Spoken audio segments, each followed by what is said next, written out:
जय हिंद। और चलिए स्टार्ट करते हैं। हम लोग ज्योग्राफी का सीरीज लेके चल रहे थे, जिसमें हम लोगों ने कल अर्थ के बारे में पढ़ लिया था। अर्थ और उसका जो इंटीरियर जो लेयर्स हैं उसके बारे में हम लोगों ने पढ़ा था। हम लोग जल्दी से रिकैप करते हैं। और आज जो है वही जो थर्ड चैप्टर है, ज्योग्राफी 11 क्लास का जो थर्ड चैप्टर है, इंटीरियर ऑफ द अर्थ, जो लेयर है अर्थ का, उसी में आगे जाते हुए कुछ एक्टिविटीज होते हैं जैसे भूकंप, और उसके आगे में है वोल्केनो यानी ज्वालामुखी। उसी के बारे में हम लोग पढ़ेंगे। सबसे पहले अर्थक्वेक के बारे में पढ़ेंगे, भूकंप के बारे में पढ़ेंगे, उसके बाद हम लोग वोल्केनो के बारे में पढ़ेंगे। तो अलग अलग टॉपिक में पढ़ेंगे, ठीक है। पहले हम लोग कल का रिकैप करते हैं जल्दी से। देखिए, हम लोगों ने कल क्या पढ़ा था। इंटीरियर ऑफ अर्थ में पहला पढ़ा था कि ये जो अर्थ है, इस अर्थ के 3 लेयर होते हैं। पहला लेयर को कहते हैं क्रस्ट, दूसरा लेयर को कहते हैं मेंटल, तीसरा लेयर को कहते हैं कोर। ठीक है। ये जो क्रस्ट होता है वो 100 किलोमीटर तक होता है। ये जो मेंटल होता है ये 2900 किलोमीटर तक होता है, 100 से 29। और कोर जो होता है वो आपका 2900 से लेकर करके 6371 तक किलोमीटर तक होता है। यानी यहाँ से यहाँ का जो रेडियस है वो कितना है, रेडियस कितना है, 6371 किलोमीटर रेडियस है। ये हम लोगों ने मेनली जो 3 पार्ट है उसके बारे में पढ़ा था, ठीक है।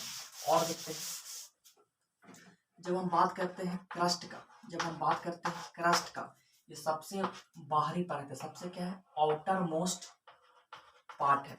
ये कहाँ तक फैला हुआ है, 100 किलोमीटर तक फैला हुआ है, ठीक है। इसी 100 किलोमीटर तक फैले हुए में हम लोगों ने क्या देखा था कि एक 11 किलोमीटर पे एक पॉइंट आता है, जिससे यहाँ पे क्या है, ये है क्रस्ट है। ये क्या है, ऊपर वाला पार्ट क्या है, क्रस्ट है, जो कहाँ तक है, 100 किलोमीटर तक क्या है, 100 किलोमीटर तक क्या है, क्रस्ट है। तो इसका एक पार्ट होता है यहाँ पे, जो 11 किलोमीटर पर होता है।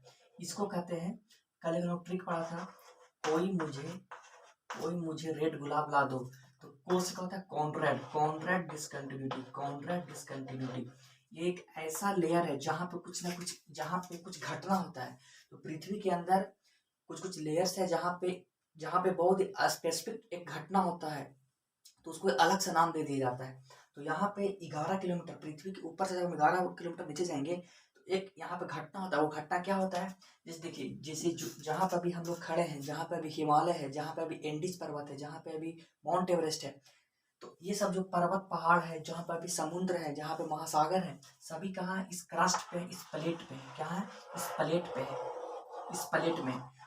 प्लेट का क्या है, कुछ क्या है, मोटाई है, ये चौड़ाई है, मोटाई है यहाँ पे। तो होता क्या है कि प्लेट पर जब भार ज़्यादा बढ़ जाता है, ये जो इस प्लेट के ऊपर हम लोग रहते हैं, इस प्लेट के ऊपर हम लोग क्या करते हैं, रहते हैं, और ये प्लेट लगातार मूव करते रहता है। तो होता क्या है कि जैसे ही ये जो प्लेट है, ये होता क्या है कि जैसे ही इस प्लेट पर कहीं पर भी भार बढ़ता है, तो भार पड़ने के कारण जो प्लेट है वो नीचे आ जाता है। कहाँ आ जाता है, इस तरीके से नीचे आ जाता है। और हम जानते हैं कि नीचे जैसे जैसे जाते हैं वहाँ पर गर्मी बढ़ते जाता है। हम लोग जब 32 मीटर नीचे जाते हैं तो 1 डिग्री सेल्सियस टेम्परेचर बढ़ता है। 32 मीटर नीचे जाते हैं तो 1 डिग्री सेल्सियस टेम्परेचर बढ़ता है। और यहाँ पर कितना किलोमीटर जा रहे हैं, ये जो कितना किलोमीटर जा रहा है, 11 किलोमीटर नीचे जा रहा है, 11 किलोमीटर, यहाँ 32 मीटर है। तो होता क्या है कि जब प्लेट जो है ना वो गलने लगता है, प्लेट क्या होता है, गलने लगता है। प्लेट जो है यहाँ पर जैसे ही टच होता है, यहाँ गर्मी ज़्यादा है तो प्लेट क्या होता है, गलने लगता है, गल कर करके, और यहाँ पे क्या होता है, लिक्विड फॉर्म में ये बनने लगता है। ठीक है, ये प्लेट क्या होता है, गलने लगता है, ये प्लेट धंस रहा है। इसका मतलब क्या हो रहा है, ये प्लेट जो है 11 किलोमीटर पे गल रहा है। तो ये जो प्लेट का गलना कहाँ हो रहा है, 11 किलोमीटर पे, तो यही एक स्पेसिफिक पॉइंट उसका कहते हैं, कॉन्ट्रैक्ट डिसकंटिन्यूटी कहते हैं। ठीक है, तो ये हम लोगों ने एक देखा था। क्रस्ट के बारे में और क्या देखा था, क्रस्ट के बारे में हम लोगों ने देखा था कि यहाँ पे सीमा और यहाँ पे सियार बहुत ही से मिल करके बना है, silicon magnesium, silicon aluminium. Crust में सबसे ज्यादा क्या है, ऑक्सीजन है। क्रस्ट में सबसे ज्यादा क्या है, ऑक्सीजन है नीचे। उसके बाद क्या है, सिलिकॉन है। उसके बाद क्या है, धातु में एल्यूमिनियम है। उसके बाद क्या है, लोहा है, उसके बाद कैल्शियम, सोडियम, मैग्नीशियम है, ठीक है, ये चीज याद रखना है। और हम लोगों ने क्या पढ़ा था कि क्रस्ट का जो डेंसिटी है वो कितना होता है, 2.7 ग्राम पर सेंटीमीटर क्यूब होता है। क्या पढ़े थे हम लोग, क्रस्ट का डेंसिटी होता है, ठीक है। तो क्रस्ट के बारे में इतना यही पढ़े थे। सेकेंड पढ़े थे मेंटल के बारे में, क्या पढ़े थे, मेंटल के बारे में। ये क्या है, ये दूसरा लेयर है जो कहाँ से कहाँ तक फैला हुआ है, 100 किलोमीटर से लेकर करके और 2900 किलोमीटर तक फैला हुआ है, ठीक है, 2900 किलोमीटर तक फैला हुआ है। ये जो 100 किलोमीटर है, ये जो 100 किलोमीटर है, ये जो 100 किलोमीटर है, यहाँ पे एक लेयर है, इस लेयर को कहते हैं एस्थेनोस्फेयर। क्या कहते हैं, एस्थेनोस्फेयर कहते हैं, एस्थेनोस्फेयर कहते हैं। ये एस्थेनोस्फेयर है क्या, ये जो पेयर है, ये जो लेयर है, यहाँ पर पूरा लिक्विड प्राप्त, क्या है, लिक्विड है। जैसे होता है ना पानी जैसा नहीं, जैसे मध होता है, मध, हनी, हनी लिक्विड होता है, उस तरीके का लिक्विड यहाँ पे। ऐसा क्यों है, ऐसा यहाँ पे क्यों है, ऐसा यहाँ पे इसलिए है क्योंकि हम जानते हैं कि ये जो है ये कोर है, ये क्या है, मेंटल है, ये क्या है, क्रस्ट है। और ये क्रस्ट क्या है, इस ये सब सारा क्या है, सब प्लेट है, सारा ये सब क्या है, प्लेट है, इस प्लेट है। और एक लेयर ये है, ये क्रस्ट का लेयर है, और ये क्या है, यहाँ से कोर का लेयर हट होता है, तो कोर भी घूमता है और ये क्रस्ट भी घूमता है।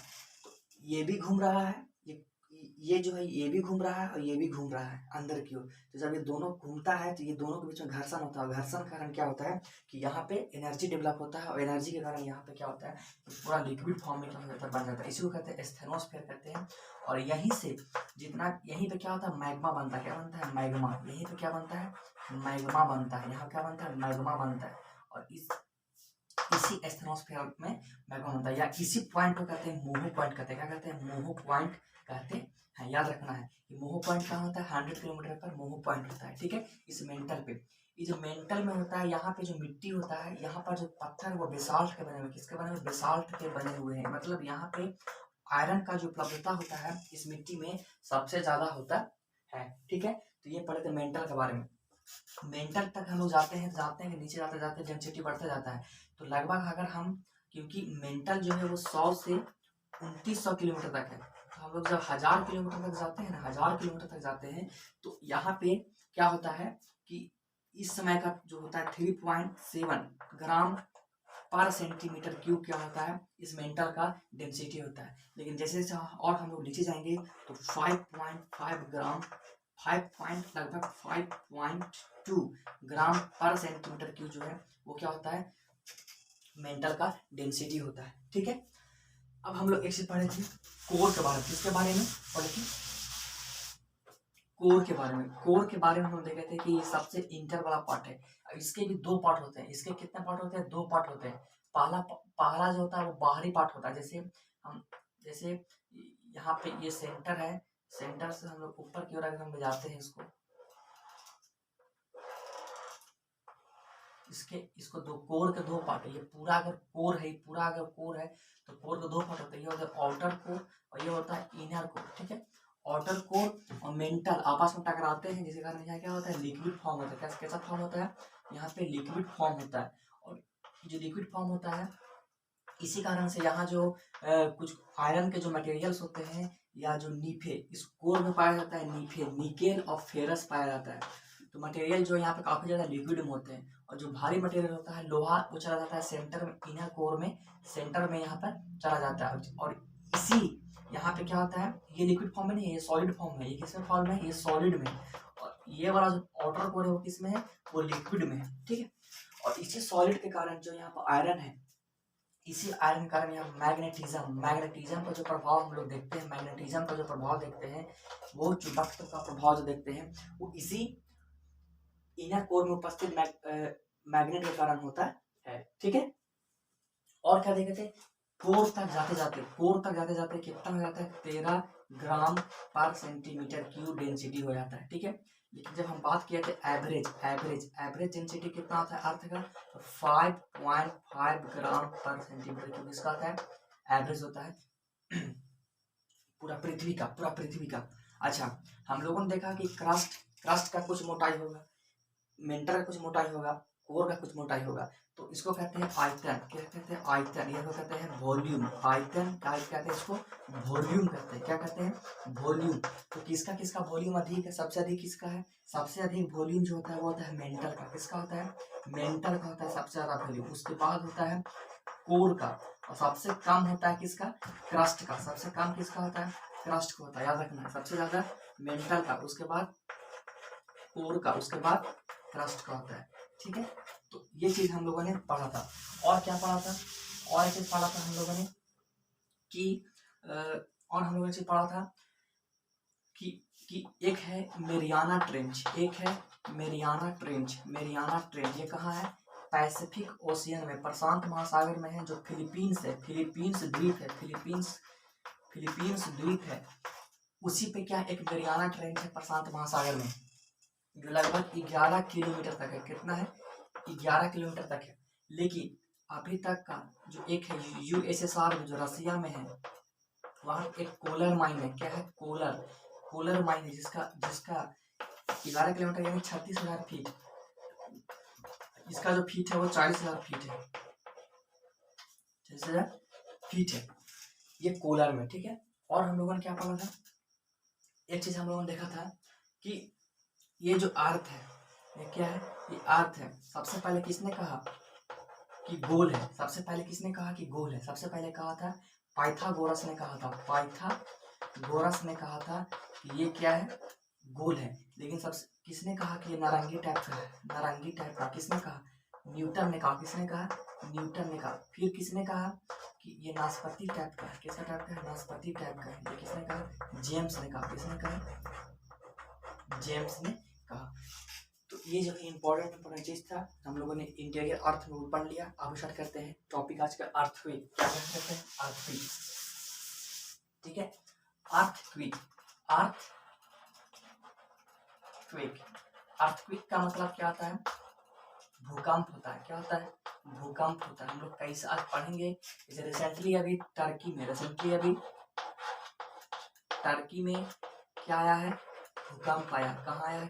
टर्की में क्या आया? भूकंप आया। लगभग 1000 से ज्यादा लोगों की वहां पे क्या हो गई है? मौत हो गई है।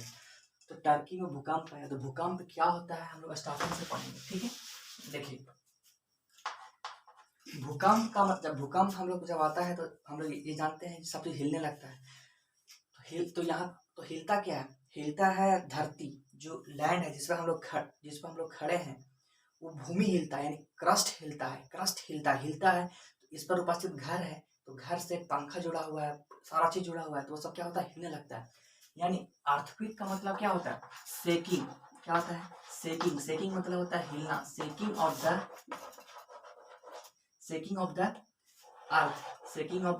अर्थ। शेकिंग ऑफ द अर्थ या अपर पार्ट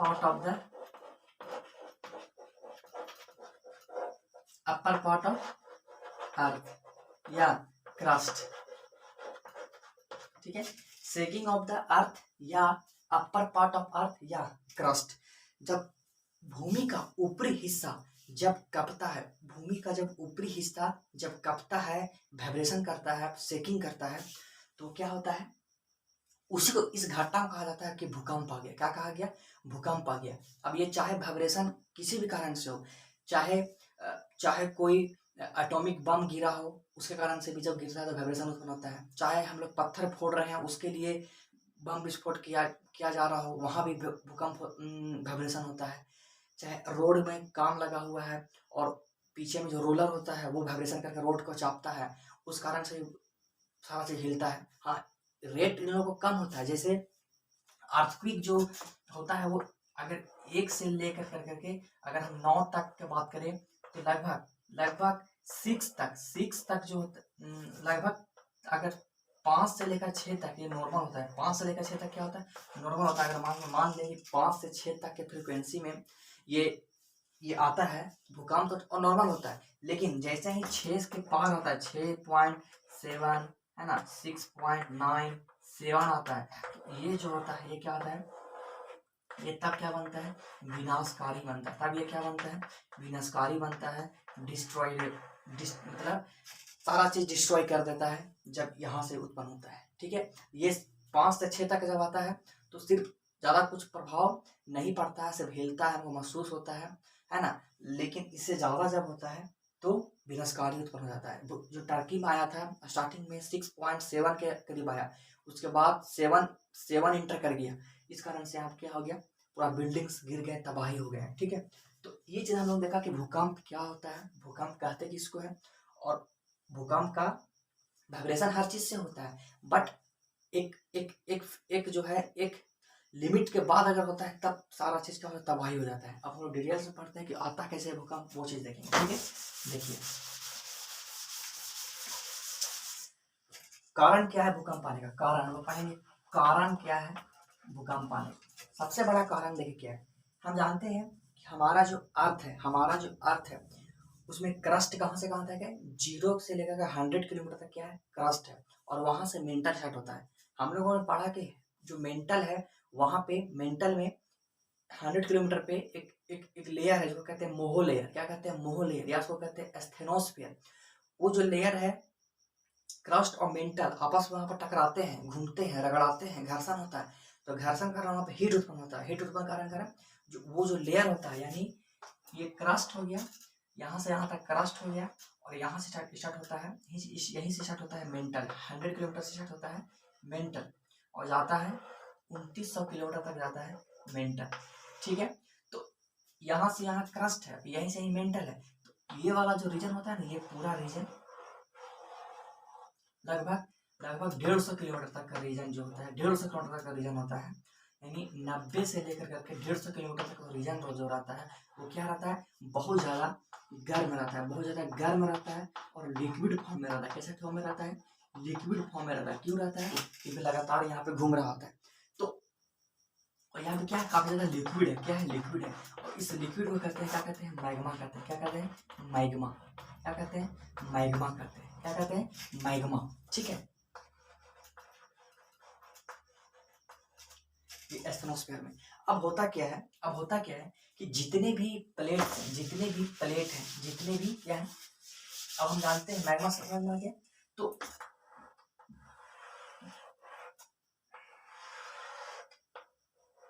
ये क्या है,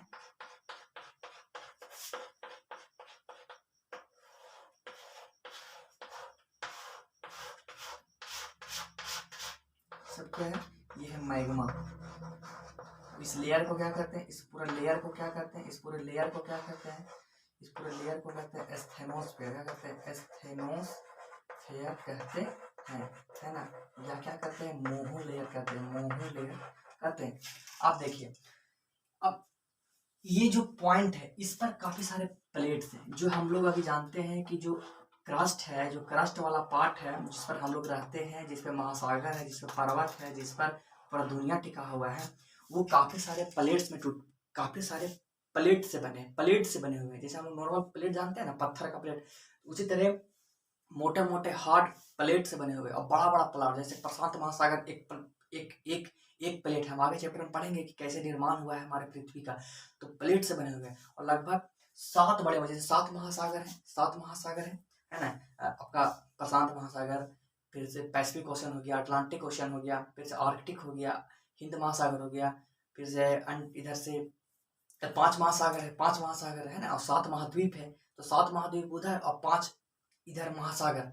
तो ये इतने मिला करके लगभग 12 से 15 जो है वो बड़े बड़े प्लेट से बने हुए, बड़े बड़े प्लेट से मिलकर करके बने हुए हैं। और साथ ही साथ छोटे छोटे, जैसे छोटा छोटा द्वीप जो है, जैसे मेडागास्कर हो गया, श्रीलंका हो गया, छोटे छोटे द्वीप है, क्यूबा हो गया, हवाई आइलैंड हो गया, तो छोटे छोटे द्वीप है। तो ये छोटा छोटा द्वीप और बड़ा बड़ा द्वीप, ये काफी सारे छोटे छोटे प्लेट बड़े बड़े प्लेट से मिलकर के बने हुए।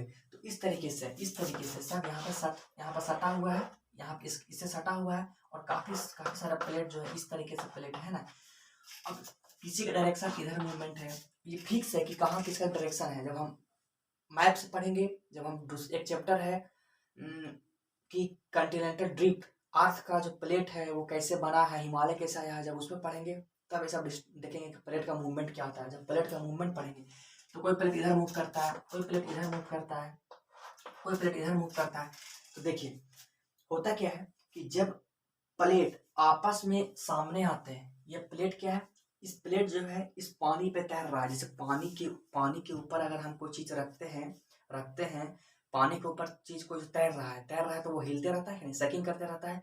तो वहां पे मूव करता है तो हमको पता चलता है कि मूव कर रहा है। लेकिन यहाँ पे इतना स्लो मूव करता है कि हमको पता नहीं लगता है, बट ये मूव करते रहता है। ठीक है, इस कारण से क्या होता है कि ये भी प्लेट मूव कर रहा है ये साइड, और ये भी प्लेट इधर और मूव कर रहा है, लेकिन ये दोनों एक दूसरे से अलग जा रहे हैं। ये दोनों एक दूसरे से अलग जा रहे हैं, लेकिन ये दोनों एक दूसरे से सामने आ रहे हैं। देखिए सामने आ रहे हैं, ये भी प्लेट और ये प्लेट, ये हो रहा है, एक्चुअल में ये हो रहा है। ये दोनों प्लेट क्या आ रहे हैं, आपस में क्या आ रहे हैं, सामने आ रहे हैं। तो और तैर किस पे रहे हैं, इस लेयर पे तैर रहे हैं। अब जैसे ही ये सामने आते हैं तो क्या होता है, एक दूसरे से क्या होता है, ये दोनों क्या करते हैं, टकराते हैं एक दूसरे से। ये दोनों क्या होते हैं, एक दूसरे से ये दोनों क्या करते हैं, आपस में क्या करते हैं, टकराते हैं। क्या करते हैं, टकराते हैं। ये देखिए ये दोनों क्या हो गए, आपस में टकरा गए। अब देखिए अब टकरा गए तो होगा क्या, टकरा एक तो बहुत ही धीमा मूवमेंट है, लेकिन सपोज कीजिए अगर कस के टकरा गए, कस के टकरा गए तो ये दोनों जब आपस में टकराता है तो यहाँ क्या होगा, एक तरीके से वाइब्रेशन उत्पन्न होगा। क्या उत्पन्न होगा,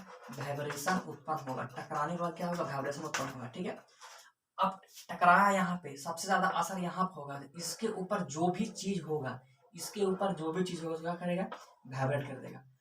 अब इसका प्रभाव चाहे यहाँ तक पड़े, चाहे यहाँ तक पड़े, चाहे इसका प्रभाव यहाँ तक पड़े, यहाँ तक पड़े, जहां तक प्रभाव पड़ेगा वहां तक हमको क्या करेगा, क्या हमको हिलता हुआ सारा चीज क्या होगा, नजर आएगा। ठीक है, ये पहला कंडीशन। दूसरा कंडीशन क्या होगा कि जैसे ही, जैसे देखिए ये प्लेट हमको थोड़ा पतला दिख रहा है, ये प्लेट हमको क्या मोटा दिख रहा है। जैसे पतला मोटा इस पर डिपेंड नहीं करता है, डिपेंड करता है कि किसका डेंसिटी ज्यादा है, किसका भारी ज्यादा है।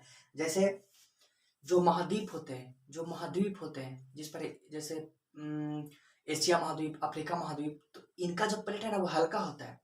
बट जो महासागरीय प्लेट होते हैं, महासागर जैसे प्रशांत महासागर, ये सबका जो प्लेट है ना काफी भारी है, बहुत ज्यादा भारी होता है। लेंथ उन सब सेम है, बट भारी सबसे ज्यादा कौन होगा, प्रशांत महासागर का। कारण क्या है कि उस प्रशांत महासागर का जो प्लेट है उस पे क्या होता है कि बेसाल्ट मतलब क्या, लोहा का अंश उस पर ज्यादा है, जिसके कारण से उसका डेंसिटी काफी हाई होता है। ठीक है, तो अब ये भारी है, ये हल्का है। जब ये एक दूसरे से टकराते हैं तो जो भारी वाला चीज होता है ना वो नीचे की ओर क्या होता है, दब जाता है। नीचे की ओर क्या हो जाता है, दब जाता है। ये प्लेट जो है अब नीचे की ओर आ गया, ये चढ़ गया ऊपर, हल्का वाला ऊपर चढ़ गया और भारी वाला नीचे आ गया।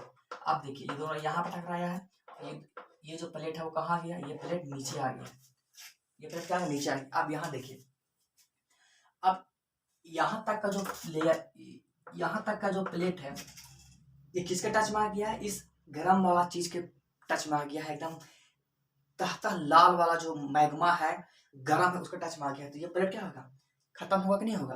तो ये जो प्लेट है वो क्या होता है, गल जाता है। अब यहाँ देखिए, पहले से ये जो था वो स्थिर था, ये पहले से क्या था, स्थिर था। मतलब मान लेते हैं कि एक बाल्टी है और बाल्टी में क्या है, पानी रखे हुए हैं, टब है उसमें पानी रखे हुए हैं।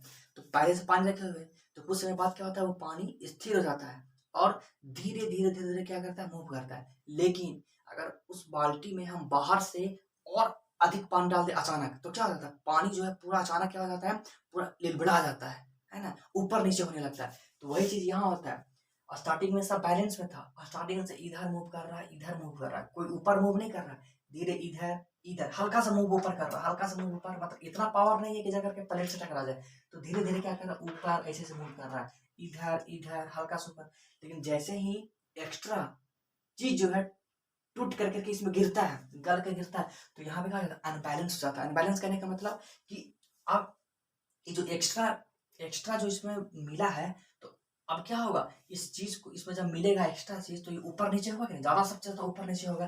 तो वही चीज क्या होता है कि इस चीज को बैलेंस करने के लिए क्या होता है कि यहाँ से जो लिक्विड है वो क्या होता है, ऊपर की ओर बहुत तेजी से ऊपर जाता है, बहुत तेजी से ऊपर जाता है। और जब ऊपर जाता है तो हदास सा मारता है, इस प्लेट पे क्या होता है, टकराता है, प्लेट पे क्या होता है, टकराता है।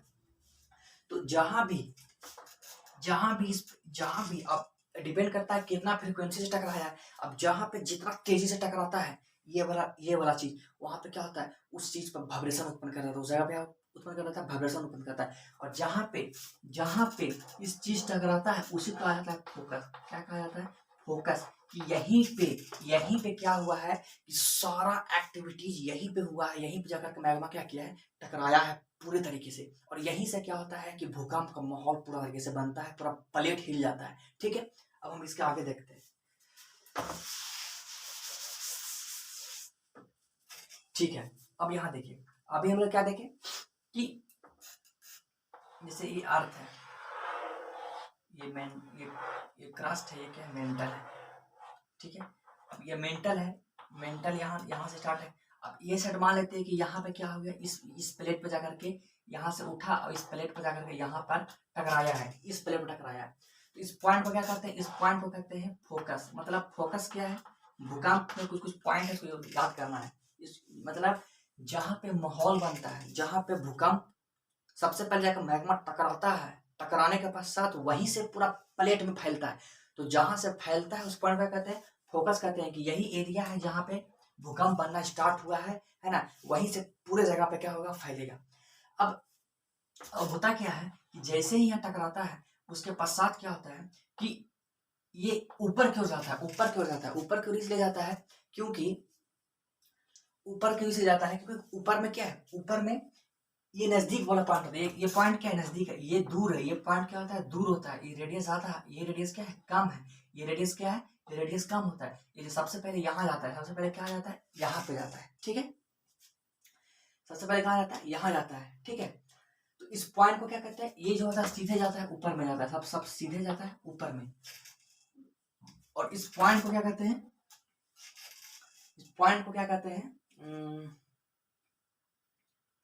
फोकस हो गया यहाँ पर। इस पॉइंट को क्या कहते हैं, इस पॉइंट को हम लोग कहते हैं, अगर ये पॉइंट यहाँ से टकराने के बाद फिर ये नीचे आता है, सीधे नीचे आता है। यहाँ से टकराने के बाद फिर यहाँ नीचे आता है। इस पॉइंट कहते हैं एंटीपोड। क्या कहते हैं, एंटीपोड कहते हैं। और इस पॉइंट को क्या कहते हैं, जो शुरुआत में यहाँ पे गया उसको क्या कहते हैं, उसको यहाँ कहा जाता है, एक सेकंड बताते हैं।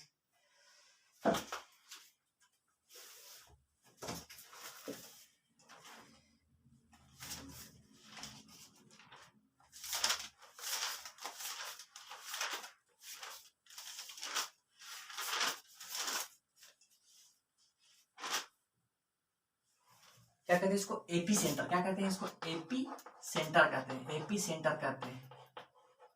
यानी फोकस, जहां पे फोकस है उसी के ऊपर एकदम परपेंडिकुलर क्या है, एपी सेंटर बनता है। उसके ऊपर में सबसे पहले वहीं जाएगा, और एपी सेंटर के बाद सीधे अपने नीचे मतलब दूसरा छोर पे ये नॉर्थ पोल हो गया, तो साउथ पोल पे जहां पर पॉइंट बनेगा तुरंत आता है, तो क्या कहते हैं, एंटीपोड कहते हैं। अब यहाँ देखिए, अब जो यहाँ से यहाँ तक आने में जिसको समय लगता है, वो कितना समय लगता है, वो देखिए। यहाँ से यहाँ पहले 21 मिनट लगता है। यहाँ से आने कितना समय लगता है, यहाँ से यहाँ आने में कितना लगता है, 21 मिनट का समय लगता है। 21 मिनट का समय लगता है। इससे क्या पता चला कि अगर ये फोकस भूकंप इस एरिया में आया है और फिर एपी सेंटर में जाएगा, और 21 मिनट के बाद वो एंटीपोड वाला पोजीशन पे यहाँ भी जाता है, अंदर क्या जाता है, यहाँ तक जाता है। कितने मिनट के बाद, 21 मिनट के बाद। कितना स्पीड से जाता है, 6 से 7 किलोमीटर पर सेकेंड के हिसाब से ये भूकंप जाता है। 6 से 7 किलोमीटर पर सेकेंड के हिसाब से भूकंप जाता है। 21 मिनट में ये एंटीपोड पे रहता है। 21 मिनट में ये एंटीपोड पे रहता है। ठीक है, अब एक चीज देख लिए। अच्छा, अब यहाँ से चीज जानना है कि हम लोग फोकस देख लिए क्या होता है, एपी सेंटर देख लिए और एंटीपोड देख लिए, 21 मिनट देख लिए, 6 और 7 किलोमीटर पर सेकंड देख लिए। अब यहाँ देखते हैं कि जो फोकस में जो पॉइंट पे आकर के मैग्मा आकर के टकराया है इस तरीके से और उसको हिला दिया है, तो आखिर वो हिलाया क्या, तो उसको कहते हैं वेव। क्या है, एक तरह का तरंग है। क्या है, एक तरह का क्या है, तरंग है। एक तरीका का क्या है, वेव है। एक तरीका का क्या है, वेव है। जैसे तालाब है, तालाब में हम क्या कैसे मान लेते हैं, जब पानी बरसता है तो नाला टाइप का जब हो जाता है तो वहाँ पे एक नाव छोड़ देते हैं, तो देखते हैं नाव एक जगह से दूसरी जगह चला जाता है, तो उसको कौन ले गया, वेव ले गया। क्या ले गया, पानी का वेव ले गया। ठीक है, हवा है, हवा देखते हैं रुई होता है, रुई को एक जगह छोड़ते हैं, कागज को एक जगह छोड़ते हैं, तो एक जगह दूसरी जगह ले जाता है, कौन ले गया उसको? वेव ले गया, है ना, उसको हवा ले गया, हवा का वेव ले गया। तो उसी तरीके से एक यहाँ पे क्या है, यहाँ पे है क्या, यहाँ पे क्या है, जैसा ही फोकस के पास टकराता है ना, तो टकराया क्या, एक तरीके का वेव टकराया। क्या टकराया? वेव, एक तरीके का एनर्जी टकराया। जैसे हम एनर्जी की बात करते हैं, तो जैसे मान लीजिए कि जब बिजली उत्पादन होता है तो कोयला से बिजली उत्पादन होता है, तो कोयला को क्या करते हैं, जब गर्म करते हैं तो पानी वो जो वहाँ पे क्या बना देता है, पानी को वाइब्रेशन करते हैं। तो वाइब्रेशन क्या है, वो जो पानी जो वाइब्रेशन बना है, वेपर बन गया है, उसमें क्या है, हीट है, क्या है, हीट है, वो काफी ज्यादा उसमें गर्मी है, हीट है। तो जो हीट को जब हम लोग डालते हैं किसी चीज पे, तो गोल, तो रोटर क्या होता है, वो घूमने लगता है, लगातार जो उसको डालते हैं तो वो घूमने लगता है। तो जो हीट है वो क्या कर रहा है, घुमाने का काम कर रहा है। वही हीट क्या करता है, हम लोग जैसे जैसे स्टार्टिंग में जो रेल चला था, तो पानी के हीट, मतलब कैसे, भाप भाप वाला चला था, भाप इंजन चला था, तो भाप में इतना पावर होता है कि एक रेल को चला देता है। तो उसमें क्या है, एक तरीके से एनर्जी है। तो वही एनर्जी यहाँ पे उत्पन्न होता है, जब मैग्मा टकराता है तो टकराने के पश्चात प्लेट को पूरा हिला देता है। तो हिलाने में मदद कौन करता है, वेव करता है। क्या करता है, वेव, ये तरंग करता है। अब पढ़ेंगे कि तरंग जो यहाँ उत्पन्न होता है वो कितने तरीके का होता है, ठीक है। तो वो आगे देखते हैं। देखिए आप क्या देखेंगे कि वेव, वेव कितने तरीके का वेव होता है। देखिए 3 तरीके का वेव उत्पन्न होता है। पहला पी वेव, दूसरा एस वेव, और तीसरा एल वेव, ठीक है। पी वेव को कहते हैं प्राइमरी, एस को कहते हैं सेकेंडरी, और एल को कहते हैं सरफेस वेव, या जिसका खोज किया था लव वेव। लव वेव उसको लव वेव भी कहते हैं, ठीक है। पी वेव को प्राइमरी वेव, एस वेव को सेकेंडरी वेव, एल वेव को लव वेव कहते हैं। अब देखिए इसको ध्यान से देखिए। सपोज करिए कि ये अर्थ है, ये क्या है, मान लेते हैं कि ये क्या है, अर्थ है, ठीक है। अब यहाँ पे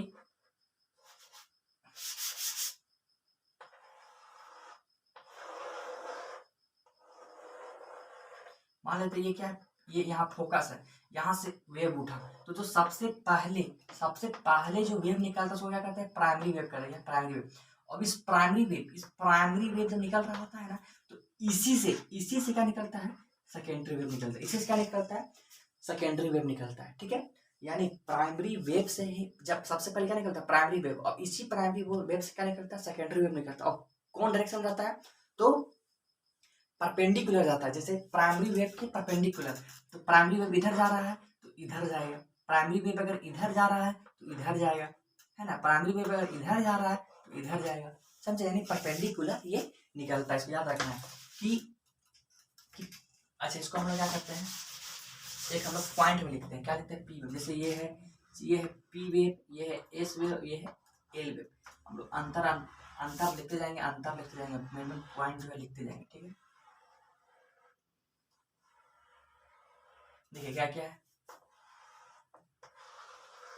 अभी हम लोग क्या पढ़े कि पी वेव जो होता है वो प्राइमरी वेव होता है, वो सीधे जाता है, और एस वेव इसी का परपेंडिकुलर निकलता है। यानी पी वेव इस तरीके से जा रहा है, पी वेव इस तरीके से जा रहा है, तो ये किधर निकलेगा, ये निकलेगा इधर, ये पी वेव हो गया, ये एस वेव हो गया, ठीक है। पहला चीज। दूसरा चीज क्या कि पी वेव जो होता है, जो पी वेव होता है वो काफी स्पीड होता है, काफी स्पीड होता है। कितना स्पीड होता है, तो 40% अधिक होता है, 40% अधिक होता है। किससे, एस वेव से। एस वेव जितना चलता है ना, एस वेव जितना स्पीड से चलता है उससे 40% अधिक वेग से चलता है। कौन, पी वेव। यानी ये +40% है, +40% स्पीड के मामला में अगर ये है ना, अगर ये 100 के स्पीड से चलता है तो ये कितना स्पीड से चलता है, 140 के स्पीड से चलता है, ठीक है। मतलब वो याद नहीं रखना है, यानी 40% फास्टर चलता है, 40% क्या चलता है, फास्ट चलता है। कौन, पी वेव, ओके। और क्या देखना है, देखिए जो पी वेव होता है,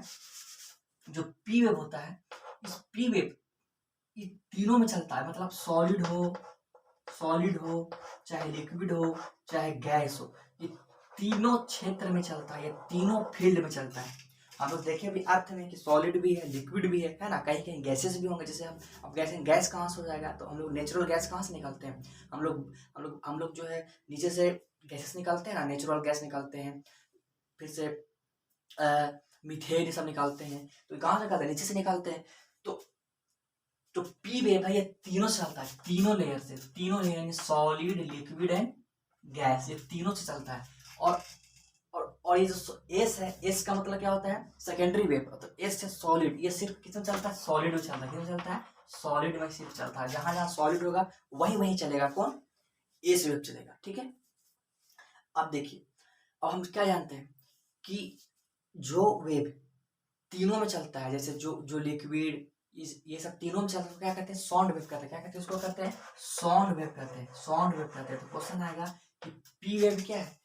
पी वेव क्या है? एक लाइट वेव है या साउंड वेव है? पी वेव क्या है? एक साउंड वेव है। फिर क्वेश्चन आएगा कि साउंड वेव क्या है? एक लॉन्गिट्यूडिनल वेव है या ट्रांसवर्स वेव है? साउंड वेव कैसे बहता है? साउंड वेव जो है किस तरीके से चलता है? साउंड वेव किस तरीके से चलता है? इस तरीके से चलता है या इस तरीके से चलता है? साउंड वेव किस तरीके से चलता है? साउंड वेव किस तरीके से चलता है? इस तरीके से चलता है। इसको कहते हैं, इसको क्या कहते हैं? लॉन्गिट्यूडिनल कहते हैं। क्या कहते हैं? लॉन्गिट्यूडिनल कहते हैं। ठीक है, लॉन्गिट्यूडिनल वेव कहते हैं। यानी पी वेव जो होता है, पी वेव जो कौन सा वेव है? लॉन्गिट्यूडिनल वेव है, लॉन्गिट्यूडिनल वेव है। ठीक है, इसी को कहते हैं साउंड वेव कहते हैं। इसको कहते हैं साउंड वेव कहते हैं। ये नहीं, ये वाला नहीं, ये वाला। ठीक है, और सॉलिड वेव क्या है? ये सिर्फ सॉलिड में चलता है। तो इसको कहते हैं हम लोग कि एक तरीके का ये लाइट वेव है। इसको कहते हैं कि ये ट्रांसवर्स वेव है। कैसा वेव है? ट्रांसवर्स वेव है, ट्रांसवर्स वेव है। ठीक है, तो अच्छा, अब हम लोग देखें कि पी वेव कैसे चल रहा है? पी वेव जब भी चल रहा है तो ऊपर क्यों चल रहा है? कैसे चल रहा है? ऊपर क्यों चल रहा है ना? तो और एस वेव कैसे चल रहा है? इस तरीके से चल रहा है, इस तरीके से चल रहा है। ठीक है, तो जब एस वेव इस तरीके से चलता है, पी वेव इस तरीके से और एस वेव इस तरीके से चलता है, तो जब इस तरीके से चलेगा तो कंप्रेस करते हुए चलता है। किसी चीज को क्या करता है? कंप्रेस करते हुए चलता है, किसी चीज को कंप्रेस करते हुए चलता है। तो जो मान ले कि कोई वस्तु इतना गैप है, तो अब इधर से मान लीजिए ये इतना, ये वस्तु है, इतना गैप है, अब इधर से ये वेव आ रहा है, तो जैसे ही इससे टकराएगा ना तो ये इतना हो जाएगा। क्या हो जाएगा? इतना हो जाएगा। तो ये वेव, इस वेव का काम क्या होता है? इस वेव का काम होता है,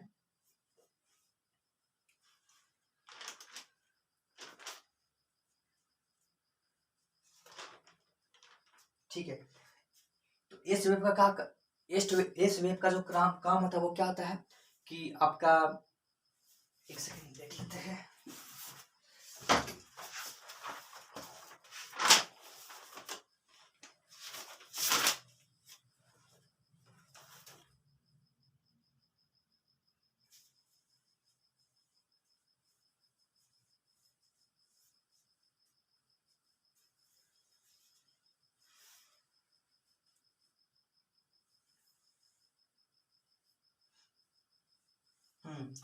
देखिए, पी वेव जो है ऊपर क्यों चल रहा है? पी वेव पे चल रहा है, जैसे यहाँ निकला इस तरीके से ऊपर क्यों जाएगा, उस तरीके से ऊपर क्यों जाएगा, और ये जाएगा इधर जाएगा। ठीक है, तो याद रखना है कि पी वेव जो है ना, पी वेव जो है वो क्या बनाता है? वो मटेरियल में क्या करता है? कंप्रेस करता है। मटेरियल को क्या करता है?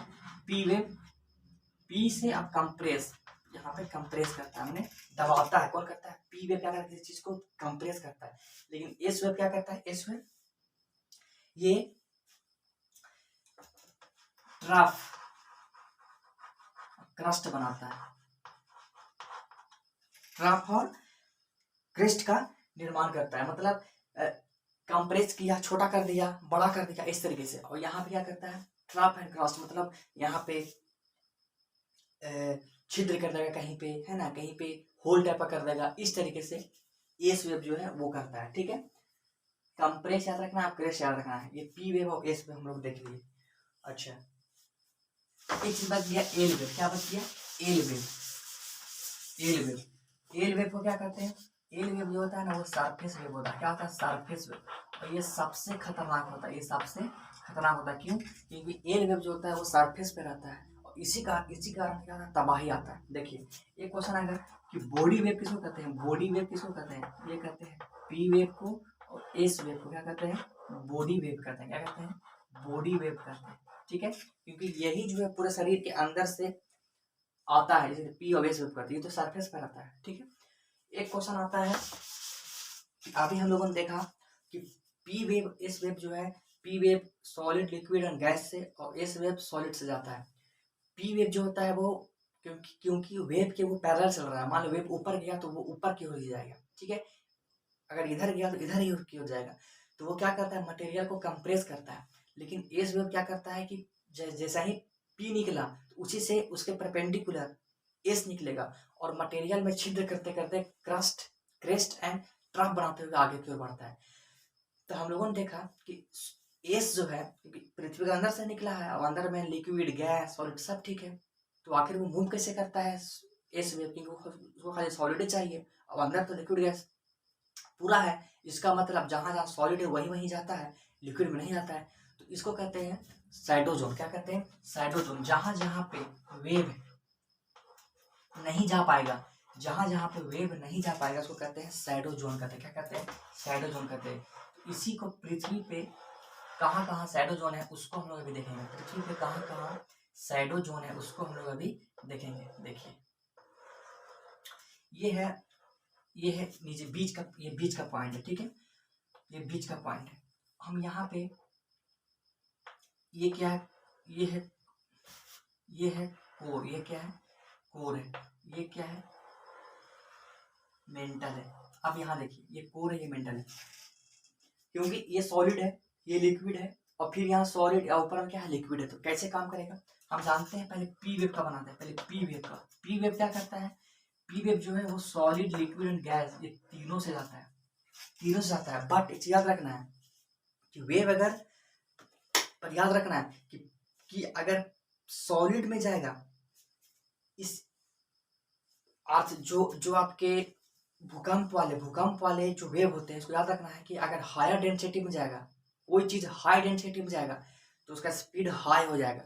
अगर लो डेंसिटी में जाएगा तो उसका स्पीड लो हो जाएगा, ठीक है। तो सॉलिड क्या है, हाई है, तो पहले पी वेव जो है सॉलिड में पूरा तेजी से जाएगा। फिर जैसे ही उसको लिक्विड मिलेगा ना, तो अपना क्या करेगा कि स्पीड को धीरे कर लेगा। क्या कर लेगा, धीरे कर लेगा और सॉलिड की ओर ही जाना चाहेगा।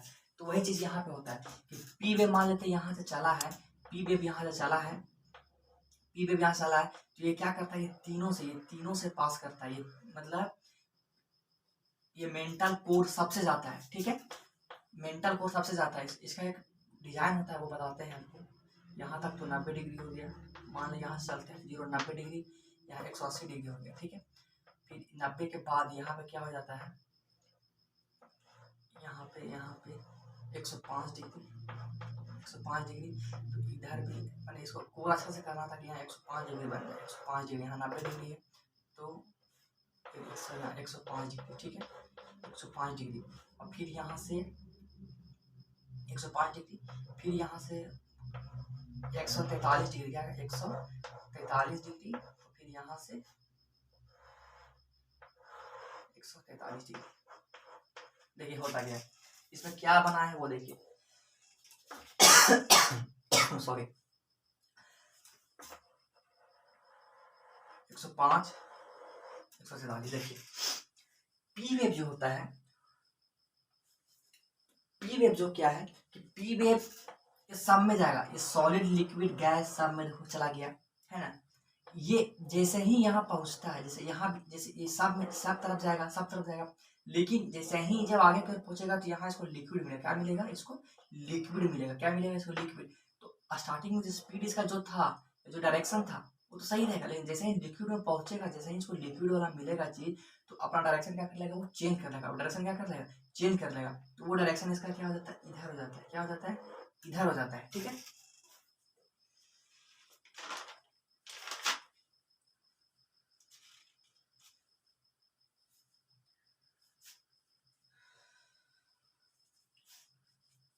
डायरेक्शन क्या हो जाता है, इधर हो जाता है, ठीक है।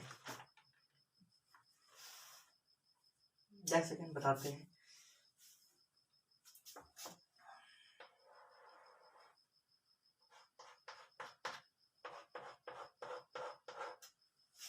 देखिए क्या हो गया कि जैसे यहाँ से इसको मिला तो अपन सॉलिड तक तो इस तरह का था, लेकिन जैसे आगे लिक्विड मिला इसको, लिक्विड मिला इसको, क्योंकि देखो लिक्विड मिला तो उसका डायरेक्शन क्या हो गया, चेंज हो गया। डायरेक्शन देखिए इसको क्या हो गया, चेंज हो गया, डायरेक्शन आपका चेंज हो गया।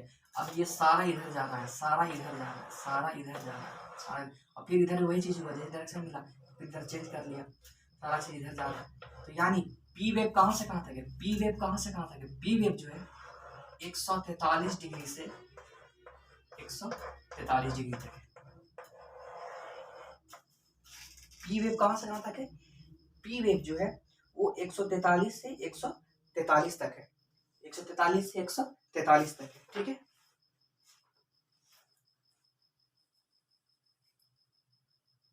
ओके, और एस वेव क्या होता है, क्योंकि यहाँ से लिक्विड जनरेट होता है तो ये सिर्फ सॉलिड में ही जा पाता है, ये सिर्फ क्या कर पाता है, सॉलिड में ही जा पाता है। तो ये सॉलिड सिर्फ यही है 105 डिग्री। ये जो है, ये वाला जो है, ये वाला जो है, ये जो एरिया है, ये जो एरिया है वो एस वेव का है, किसका है, एस वेव का है। ये सिर्फ सॉलिड में ही जा पाता है।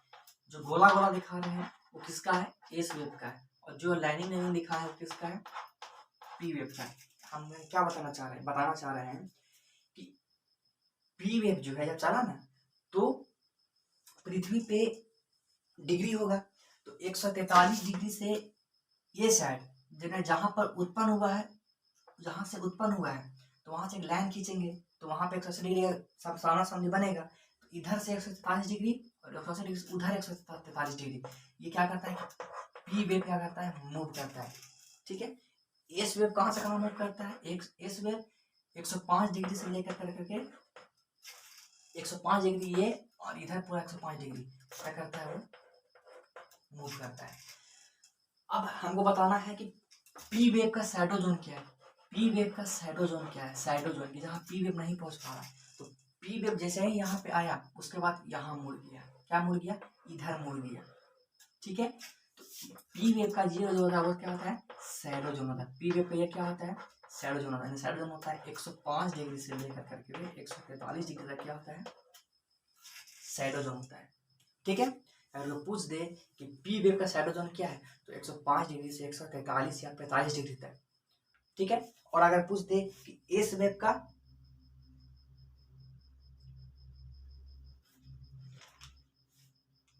ठीक है, ये चीज हम लोगों ने अभी देखा,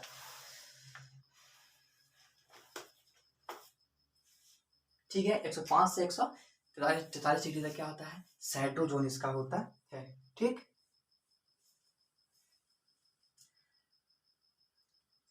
अच्छा, ये चीज तो हो गया। अब हम लोग एक चीज देखते हैं, भूकंप में क्या देखना है कि मापते किससे, मैंने जिस स्केल से मापते हैं इसको क्या कहते हैं, रिक्टर स्केल, क्या कहते हैं इसको, रिक्टर स्केल कहते हैं, रिक्टर स्केल कहते हैं, रिक्टर स्केल कहते हैं, है ना। इस ये पैमाना है, ये मापने वाला है, ठीक है। लेकिन भूकंप मापी जो यंत्र होता है क्या कहते हैं, सिस्मोग्राफी कहते हैं, क्या कहते हैं, सिस्मोग्राफी, ये यंत्र है।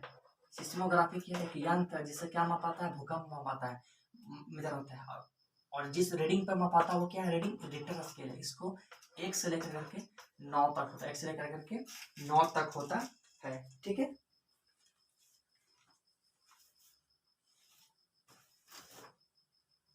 ठीक है, चलिए एक चीज और, आप इसमें आपको एक चीज और बच गया है। अच्छा देखिए, इस इसमें ये चीज बचा हुआ है कि जो अब जो भी भूकंप आता है तो वो ह्यूमन के कारण से भी आ सकता है। अब देखते हैं कि कारण क्या होता है भूकंप आने का, तो ह्यूमन के कारण से भी आ सकता है और नेचुरल तरीके से भी आ सकता है।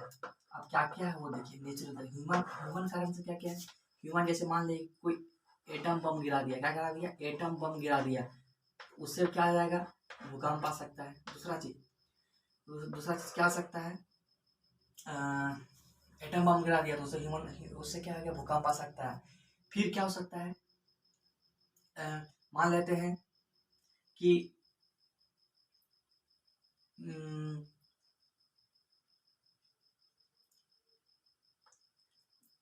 हम लोग माइनिंग करते, क्या करते हैं, माइनिंग करते हैं, है ना।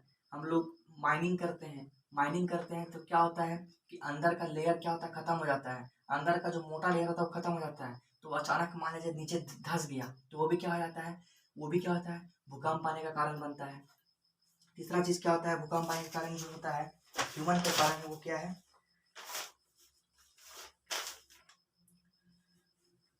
हम लोग क्या करते हैं न्यूक्लियर टेस्ट करते हैं। क्या करते हैं न्यूक्लियर न्यूक्लियर टेस्ट करती है तो उससे भूकंप आता है। और नेचुरल कारण क्या है, प्लेट टेक्टोनिक, जो अभी हम लोगों ने देखा कि नेचुरली प्लेट जो है वो टकरा रहे हैं, है ना, वो तो टकराना ही है, तो प्लेट टेक्टोनिक उसके कारण से भूकंप आता है। और क्या देखें हम लोग वोल्केनो देखे कि मान लीजिए वोल्केनो निकला, जो मैग्मा था ऊपर की ओर निकलेगा, टकराएगा, तो उससे क्या हो जाएगा, उससे भी भूकंप आने का संभावना रहेगा। ठीक है, और किसके कारण नेचुरल रीजन और क्या है, मान लेते हैं कि ऊपर से, मान लेते हैं कुछ इसका ऊपर से बहुत बड़ा वस्तु चीज का फॉल होता है, जैसे मान लेते हैं मेटियोर्स में, जो मेटियोरॉइड जो होता है, मेटियोरॉइड का फॉल होता है, मेटियोरॉइड का फॉल होता है ना, ऊपर से मेटियोरॉइड गिरता है, तो क्या हो जाता है, उसके कारण से भी भूकंप आने का संभावना होता है। ठीक है, मेटियोरॉइड में ऊपर से कुछ उल्का जो है बड़ा बड़ा चीज गिर जाता है कभी कभी, उससे भूकंप आने का कारण बनता है। अच्छा, अब देखते हैं कि भूकंप को हम लोग क्या पहले से हम लोग रिकॉग्नाइज कर सकते हैं, क्या हम लोग पहचान सकते हैं भूकंप को। तो अभी तक जैसे कुछ चीजें, जैसे पहला चीज एनिमल बर्ड्स, स्नेक, रैट, ये सब बाहर निकलने लगता है। बहुत इन लोगों का मतलब जो नॉर्मल डे में इनका एक्टिविटी होता है ना, उससे बहुत अजीब इन लोग बिहेव करने लगते हैं। जब भूकंप आता है उसके कुछ समय पहले ही बहुत ज्यादा ये बिहेव करने लगते हैं, चूहा ज्यादा निकलने लगेगा, सांप ज्यादा निकलने लगेगा, एनिमल्स आवाज करने लगेंगे, इधर उधर करने लगेंगे, ये काफी ज्यादा एक्टिविटी होता है। तो पता चल जाना चाहिए कि भूकंप टर्की में से हुआ। दूसरा चीज एक रेडॉन गैस है जो इनएक्टिव गैस है, रेडॉन एक गैस है जो इनएक्टिव गैस, जैसे ऑर्गन एक गैस है, नियोन एक गैस, उस तरीके से, और रेडॉन क्या एक इनऑर्गेनिक गैस है, सॉरी एक अक्रिय गैस है ना, नोबल गैस है। तो ये होता क्या है कि ये पृथ्वी के अंदर पाया जाता है, ये बहुत भारी गैस है, इसे नीचे पाया जाता है। तो जब भूकंप का आने का संभावना रहता है ना, तो रेडॉन गैस जो है वो बाहर निकलता है। क्या निकलता है, बाहर निकलता है। ठीक है, तीसरा चीज अभी हम लोग क्या देखें कि अर्थ के कोर में क्या है, आयरन है, उससे मैग्नेटिज्म डेवलप होता है। तो नॉर्मल मैग्नेटिज्म हम लोग अभी क्या होता है, लेकिन जब अर्थक्वेक आना हुआ रहता है ना, तो मैग्नेटिज्म का जो मान होता है वो बढ़ जाता है। मैग्नेटिज्म का जो वैल्यू होता है, जो मैग्नेटिज्म का जो प्रभाव होता है, वो काफी ज्यादा होता है, बढ़ता घटता हुआ हमको अनस्टेबल रूप में देखने को मिलता है। ठीक है, तो ये चीज क्या हो गया कि हम लोगों ने आज भूकंप के बारे में पढ़ा है। ठीक है, 2004 में गुजरात में भुज में जो भूकंप आया था, वो अब तक का सबसे ज्यादा डिस्ट्रॉयबल भूकंप माना जाता है। ठीक है, 2004 में जो आया था, काफी ज्यादा यहाँ पे त्रासदी हुआ था। सो थैंक यू, आज हम लोगों ने भूकंप के बारे में पढ़ा है, जो 3rd चैप्टर का ही पार्ट है, तो उसको खत्म किया। कल हम लोग जो है वो वोल्केनो पढ़ेंगे, और अच्छा मजा लगेगा पढ़ने में वोल्केनो। ठीक है, सो थैंक यू, बहुत ज़्यादा मेहनत लगता है, इसलिए आप इसे लाइक करें, सब्सक्राइब करें। ठीक है।